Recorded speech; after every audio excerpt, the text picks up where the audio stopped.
आज की इस वीडियो में एक्सप्लेन करने वाला हूँ एक अमेरिकन इरोटिक मूवी जिसका नाम है नॉक नॉक। इस मूवी को साल 2015 में रिलीज किया गया था। इस मूवी की कहानी में हम देखेंगे दो लड़कियों को जो एक अनजान शादीशुदा मर्द के साथ जबरदस्ती करने की कोशिश करती हैं। वो लड़कियां किस हद तक जाती हैं आज की इस वीडियो में हम देखेंगे। तो चलिए इस मूवी को शुरू करते हैं। मूवी की शुरुआत में हम एक मैरिड कपल को देखते हैं जिनमें से हस्बैंड का नाम इवान है और वाइफ का नाम कैरेन है। इन दोनों की छोटी सी फैमिली में दो बच्चे भी हैं।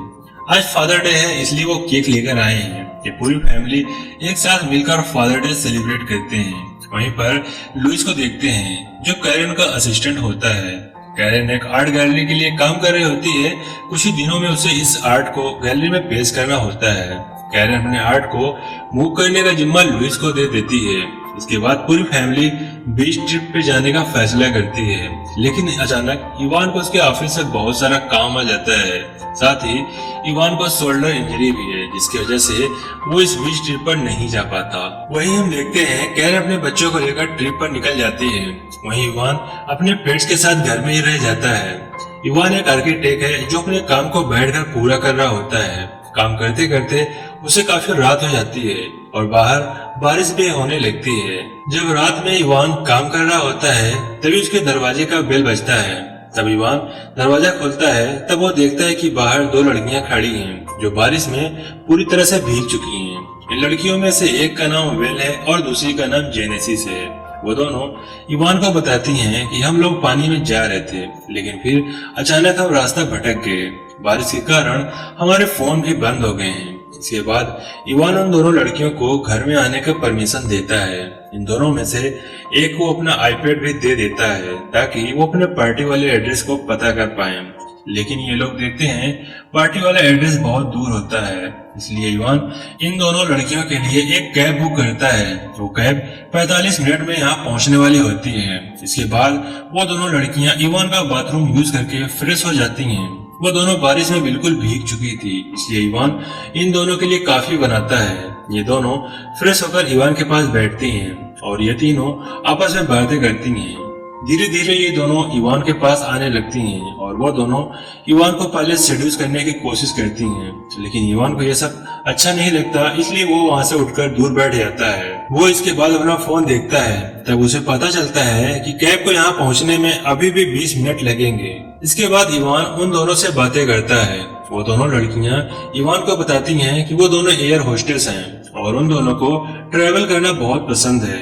वो दोनों इवान से उसकी वाइफ के बारे में पूछती हैं। इवान उन दोनों को कैरेन का बनाया हुआ आर्ट भी दिखाता है। बातों ही बातों में वो दोनों इवान को बहुत करीब आ जाती हैं, लेकिन इवान बार बार इग्नोर करने की कोशिश करता है। वो बार बार अपना मोबाइल चेक करता रहता है। वो देखता है अभी भी कैब को यहाँ आने में 5 मिनट लगेंगे। वहीं पर हम देखते हैं कैब आने से पहले ही ये दोनों लड़कियां बाथरूम में चली जाती हैं। इसके बाद कैब भी वहां आ जाती है। इवान उन दोनों को कपड़े और सामान लेकर बाथरूम में जाता है और वो उन दोनों से कहता है बाहर कैब आ चुकी है, तुम दोनों जल्दी से बाथरूम से बाहर आ जाओ। लेकिन वो दोनों इस पर कोई भी रिस्पांस नहीं देती। इसके बाद इवान अंदर जाता है। जब वो अंदर जाता है तब वो देखता है दोनों लड़कियां नंगी होकर नहा रही होती हैं। उसी वक्त वो दोनों लड़कियां इवान को पकड़ लेती हैं और उसे सेड्यूस करने की कोशिश करती हैं। इवान उन दोनों को इग्नोर करने की पूरी कोशिश करता है, लेकिन कुछ समय बाद वो हार जाता है और वो अपने इस मोमेंट को एंजॉय करने लगता है। इसके बाद ये तीनों एक साथ गपागप करते हैं। वहीं दूसरी तरफ हम देखते हैं इनके घर के बाहर कैब ड्राइवर बहुत देर से इंतजार कर रहा होता है, लेकिन कुछ समय बाद कैब ड्राइवर वहां से चला जाता है। अगली सुबह जब इवान सोकर उठता है तब वो देखता है वो लड़कियां वहां नहीं हैं। ये देखकर उसे ऐसा लगता है कि वो लड़कियां यहाँ से जा चुकी हैं। तब वो अपने किचन की तरफ जाता है तब वो देखता है उन दोनों लड़कियों ने किचन का बहुत बुरा हाल कर दिया है। ये सब देखकर इवान को उन दोनों पर बहुत गुस्सा आता है। उसी वक्त उसे कैरेन का वीडियो कॉल आता है। अब उसके घर पर दो लड़कियां थी, इसलिए वो अपने वाइफ का कॉल बाहर जाकर रिसीव करता है। इधर बाहर आकर इवान अपनी वाइफ से बात कर रहा होता है। वहीं दूसरी तरफ अंदर वेल और जेनेसिस अजीब आवाजें निकाल रही होती हैं। ये सब देखकर इवान को बहुत ज्यादा गुस्सा आता है और वो जल्दी से कॉल को कट कर देता है और बहुत गुस्से में घर के अंदर आता है और उन दोनों को अपने घर से निकल जाने को कहता है। वहीं थोड़ी देर बाद इवान देखता है कि कैरन के बनाए हुए आर्ट को खराब कर रही होती हैं। ये सब देखकर उसका दिमाग खराब हो जाता है और वो बहुत ज्यादा गुस्से में आ जाता है। ये सब देखकर इवान उन दोनों से कहता है, तुम दोनों मेरे घर से चले जाओ, नहीं तो मैं पुलिस को कॉल करके बुला लूंगा। ये सुनकर वो दोनों हंसने लगती हैं और दोनों इवान से कहती हैं, अगर तुम्हें पुलिस को कॉल करना है तो कर दो। और इवान से कहती हैं, हम दोनों लड़कियां अंडर एज हैं और तुमने अंडर एज लड़कियों के साथ घपाघप किया है और यह एक जुर्म है। इस जुर्म में पुलिस तुम्हें अरेस्ट कर लेगी। ये सुनकर इवान को बहुत बड़ा झटका लगता है। तब उसे अचानक से एहसास होता है कि उसने बहुत बड़ी गलती कर दी है। वहीं हम देखते हैं कि तभी इवान का डोरबेल बजता है और उसके दरवाजे पर कोई आया है। जब इवान दरवाजा खोलता है तब वो देखता है वहाँ कैरन की दोस्त आई है। वो यहाँ इवान से मिलने आई थी और ये देखने आई थी कि कहीं इवान को कोई हेल्प तो नहीं चाहिए। कैरन की दोस्त को यहाँ अचानक देखकर वो काफी डर जाता है, क्योंकि अगर कैरन के दोस्त ने उन दोनों लड़कियों को यहाँ पर देख लिया तब वो कैरन को सब कुछ बता देंगी। उसी वक्त हम देखते हैं जेनेसिस इन लोगों के बीच में आ जाती है और वो अचानक वहाँ आकर इवान के साथ चिपकने लगती है। कैरन की दोस्त जब ये सब देखती है तो वो सोचती है कि इवान का किसी के साथ अफेयर चल रहा है। इसके बाद वो बहुत गुस्से में आ जाती है और वहाँ से चली जाती है। वहीं हम इवान को देखते हैं जो इन लड़कियों से बहुत परेशान हो चुका था। इवान गुस्से में आता है और वो पुलिस को कॉल करने लगता है। इन दोनों लड़कियों को लगता है जैसे इवान सच में पुलिस को कॉल कर देगा, इसलिए वो दोनों घर से जाने के लिए राजी हो जाती हैं। इसके बाद इवान जेनेसिस और वेल को अपनी गाड़ी में बैठाता है और वो उन दोनों के घर के सामने छोड़ देता है। उसके बाद वो अपने घर आ जाता है। उन दोनों ने इवान के घर का बुरा हाल कर दिया था, इसलिए वो सबसे पहले घर को ठीक करता है। इसके बाद वो अपने काम में फिर से लग जाता है। तभी अचानक से किसी चीज के गिरने की आवाज सुनाई देती है। वो देखता है एक फोटो फ्रेम नीचे गिर गई है। वो उस फोटो फ्रेम को उठाने के लिए झुकता है, लेकिन तभी पीछे से जेनेसिस उस पर हमला कर देती है और उसको बेहोश कर देती है। जब इवान की आंख खुलती है तब वो अपने आप को बेड में बंधा हुआ पाता है। वो एक तरफ चिल्लाकर रस्सी खोलने के लिए कहता है, लेकिन जेनेसिस उसकी नहीं सुनती। वहीं थोड़ी देर बाद वेल को देखते हैं जो इवान की बेटी का यूनिफॉर्म पहने हुए उसके पास आती है। इसके बाद ये दोनों मिलकर इवान के कपड़े उतारने लगती हैं। इवान चिल्लाकर उन दोनों को बहुत रोकता है। तभी दोनों इवान से कहती हैं अगर वो चिल्लाया तो उसकी वाइफ को वीडियो कॉल कर देंगे। ये सुनकर अब इवान के पास कोई भी रास्ता नहीं होता। इसके बाद इवान उसकी बातें मान लेता है। इसके बाद बेल इवान के साथ घपाघप करती है। वहीं दूसरी तरफ जेनेसिस को देखते हैं जो कि ये सब रिकॉर्ड कर रही होती है।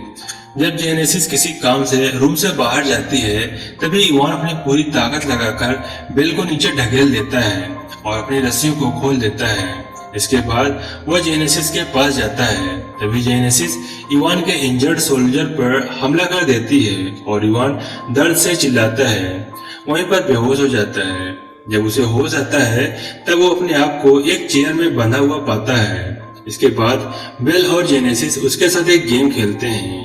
तभी वहां पर लुइस कैरन के आर्ट को लेने के लिए आ जाता है। ये दोनों लड़कियां इवान को रूम में छुपा देती हैं। जब जेनेसिस दरवाजा खोलती है तब लुइस इन दोनों के सामने आता है। वो लुइस को बताती है कि हम दोनों इवान की कजन हैं। उन दोनों ने कैरन के आर्ट को खराब कर दिया था। जब लुइस उस खराब आर्ट को देखता है तब वो बहुत हैरान होता है। वो दोनों लुइस से कहती हैं इस आर्ट को इवान ने खराब किया है। अचानक से लुइस को इवान की आवाज सुनाई देती है। आवाज सुनकर वो कमरे में जाता है। वहां जाकर देखता है इवान को इन दोनों लड़कियों ने बांध दिया है। इसके बाद वो इवान को छुड़ाने की कोशिश करता है। तभी जेनेसिस और वेल उस आर्ट को तोड़ने लगते हैं। जब लुइस उस आर्ट को तोड़ता हुआ देखता है तब उसे अचानक से अस्थमा का अटैक आ जाता है। उसका इनहेलर भी जेनेसिस के पास होता है। लुइस को यहाँ पर सांस लेने में बहुत प्रॉब्लम होने लगती है। वो अपनी इनहेलर को लेने के लिए उन लड़कियों से बहुत रिक्वेस्ट करता है। तभी अचानक उसका पैर लड़खड़ा जाता है और उसका सिर उस आर्ट से टकरा जाता है और लुइस की यहीं पर मौत हो जाती है। यह सब देखकर दोनों लड़कियां हंसने लगती हैं। ये सब देखकर इवान समझ जाता है कि ये दोनों साइको हैं। इसके बाद ये दोनों मिलकर उस लाश को ठिकाने लगा देती हैं। इसके बाद वो इवान और लुइस के फोन से मैसेज करती हैं और दोनों ऐसा दिखाने की कोशिश करती हैं जैसे लुइस और कैरन का अफेयर चल रहा है। और जब इसके बारे में इवान को पता चला तब उसने लुइस को मार दिया। इसके बाद वो दोनों लड़कियां इवान के बैकयार्ड में एक गड्ढा खोदती हैं। इन दोनों लड़कियों का प्लान होता है कि ये दोनों इवान को यहाँ पर दफना देंगी। वहीं दूसरी तरफ आईपैड से इवान अपनी वाइफ को कॉल करने की कोशिश करता है, लेकिन जेनेसिस वहां आकर उसे पकड़ लेती है। इसके बाद उन दोनों को बहुत गुस्सा आता है। वो इवान के घर को पूरी तरह से तहस नहस करने लगती हैं। वो इवान का बाल भी काट देती हैं। इवान उन दोनों से बहुत रिक्वेस्ट करता है कि प्लीज मुझे जाने दो। तब वो दोनों इवान से कहती हैं, चलो अब हम लोग हिड एंड सीक खेलेंगे। ये दोनों इवान की रस्सियों को खोल लेती हैं। इसके बाद इवान भागकर एक रूम में छुप जाता है, लेकिन जेनेसिस उसे पकड़ लेती है। इसके बाद इवान हेल्प के लिए चिल्लाता है। उसी वक्त जेनेसिस उस पर गन तान देती है और उसे चुप रहने के लिए कहती है। इसके बाद सुबह का सीन दिखाया जाता है, जहां इवान को दफनाने के लिए उस गड्ढे के पास ले जाती हैं और ये दोनों इवान को दफना देती हैं, लेकिन वो इवान के सर को जमीन से बाहर रखती हैं। इसके बाद वो दोनों इवान को अपना सच बताती हैं कि वो दोनों इवान से कहती हैं कि हमारा प्लान तुम्हें मारने का बिल्कुल नहीं था। हम दोनों बस अपने मजे के लिए तुम्हारे साथ गेम खेल रहे होते हैं। हम दोनों अंडर एज भी नहीं हैं। इन दोनों लड़कियों का शौक होता है कि वो एक मैरिड आदमी को सेड्यूस करके उसकी फैमिली को डिस्ट्रॉय कर दें। ऐसा करने में इन दोनों को बहुत मजा आता है। इसके बाद वेल उसे एक वीडियो दिखाती है। ये वीडियो वही था जिसे जेनेसिस ने उस वक्त रिकॉर्ड किया था, जब वेल इवान की बेटी का ड्रेस पहनकर उसके साथ गपागप कर रही होती है। इसके बाद वो इस वीडियो को इवान के फेसबुक प्रोफाइल पर अपलोड कर देती है और उसके ऊपर लिखती है हैप्पी फादर डे, जिससे सबको ऐसा लगे कि जैसे इवान अपनी ही बेटी के साथ गपागप कर रहा है। इसके बाद ये दोनों अपना अगला शिकार ढूंढने के लिए वहां से चली जाती हैं। उन दोनों के जाने के बाद इवान बहुत कोशिश करके अपना हाथ बाहर निकालता है और वो उस वीडियो को डिलीट करने की कोशिश करता है, लेकिन उसी कोशिश में गलती से उस वीडियो को लाइक कर देता है और इसी के साथ ये मूवी यहीं पर समाप्त हो जाती है। आई होप कि ये वीडियो आपको पसंद आई होगी। वीडियो अच्छा लगा तो वीडियो को लाइक और चैनल पर अगर पहली बार आए हैं तो चैनल को सब्सक्राइब करके बगल का जो घंटा है उसको ऑन कर दे, जिससे हमारे आने वाली सभी वीडियो की नोटिफिकेशन आपको सबसे पहले मिले। मिलते हैं फिर अगली वीडियो में, तब तक के लिए बाय बाय।